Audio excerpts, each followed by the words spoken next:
Overcrowded jails, prison gangs, and social isolation. The American criminal justice system can be harsh.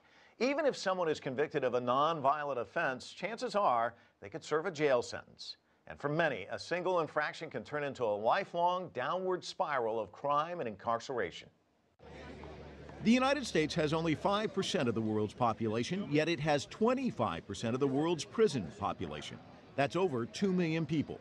With 716 per 100,000 people locked up, the U.S. has the highest rate of incarceration of any country on earth. Let's compare those rates with two of the world's most populous nations. China has 122 people per 100,000 locked up, and India has 30. So what's happening in the United States?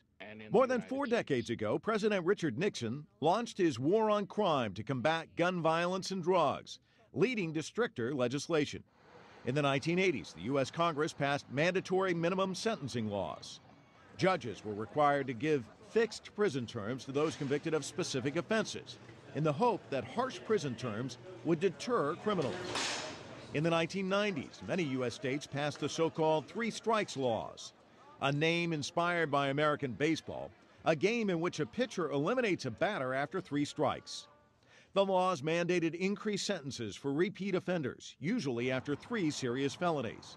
Supporters say rigid enforcement made the streets safe and brought crime rates down. But critics argue such laws forced even non-violent offenders to serve lengthy sentences, leading to increased prison populations and ballooning costs. Compounding the issue, the private for-profit prison industry. It spent $45 million last year lobbying the U.S. Congress for tougher laws that would send more people to jail.